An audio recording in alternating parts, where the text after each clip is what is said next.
Balik sa programa mga kapuso ning pagsud sa buwan sa Setyembre atong hisgutan Science and Technology Month man ron unsa importansya ning siyensya sa atong kinabuhi mga kapuso.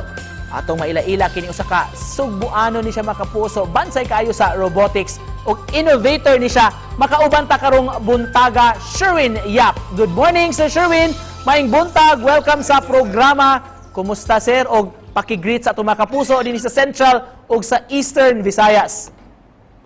Mayong buntag Nico og sa atong mga viewers. Mayong adlaw sad sa tanan natong amigo ug relatives diya sa Visayas. It's an honor. I'm having a good day. Ikaw, bay? We're also good here sir. Salamat kaayo sa way paglangay Sir Sherwin. Isgutan ta kini imong passion ug imong gugma gyud sa robotics. Kano sa man ni nagsugod sir ang imong interest ni ini o kinsa may naka-impluwensya nimo? I think nagsugod ako ang passion sa robotics katong bata pa lang ko. I remember sige ko og abri sa ako ang mga dulaan to see how things work. Nya dili na nako mauli. So when I was 10 years old, gi-enroll ko sa ako ang mama sa isa ka programming class. Unya, I just fell in love with it. Mao nang pagka-college na ako, akong gikuha kay robotics engineering or MEM. Fast forward katong sugod sa pandemic, since daghang kog oras sa balay, diha nagyud ko nag-focus og tarong sa pagbuhat sa mga robots just for learning and fun. I started building robots every day and posted some of them sa social media. Nakahimo ko og over 30 various nga robots gikan sa ako ang kwarto lang. In addition to this, atong among nakita kini imong video about Ate Marites, AI or virtual assistant. Can you share to us about this sir ngano naka-ideya ka ini? So when I watch science fiction movies kasi, challenge ko pirmi og nga himuon ang technology dito sa movie. So isa dito si Jarvis, ang computer assistant ni Iron Man. So ako ang gi-study unsa ang paghimo mo nang nigawa si Ate Marites, ang Filipino version ni Alexa of Amazon or yung Google Home. So instead of saying Alexa, turn on the lights, pwede nimo ingnan nga Ate Marites, pakibuksan ang ilaw. Ate Marites, Ano po yun, sir? buksan ang kurtina. Okay, sige po.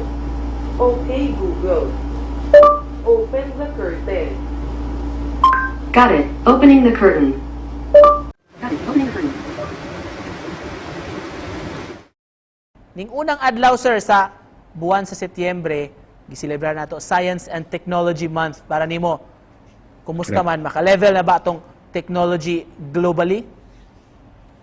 Daghang tagmaayo nga Filipino inventors and innovators na sikat sa kalibutan. Nagsugod na sad ang mga technology giants like Dyson nga mag-put up og mga technology centers sa Pilipinas. Tanaw nako, nakita nila og potential mao nang especially kasi natay abundance sa important resources which is talent and youth. So kung wala pa ta sa level na ato, we will soon be there. Daghan negosyo ug trabaho ang mahimo related to these things. Muna kung ma-prepare nato ang atong youth og things related to robotics and technology, we can actually get a lot of business from the rest of the world. Our children will become the future data scientists, software engineers, and robot design engineers. Lastly sir, to cap this off, mensahe nimo sa atong mga kapuso, labi na gyud mga sugbuanon nga nagtan-aw karon sa atong programa GMA Regional TV Live. Hi sa akong mga relatives diya sa Cebu.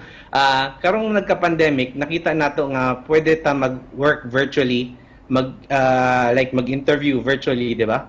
So labi na ang mga tao sa tech industry.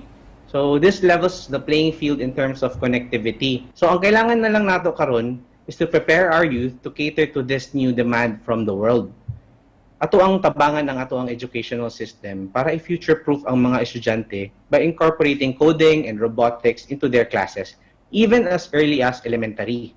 So I'm hoping na ato ang mga schools sa Visayas is up for the challenge. If they need support, please let me know and I'll help. Yeah.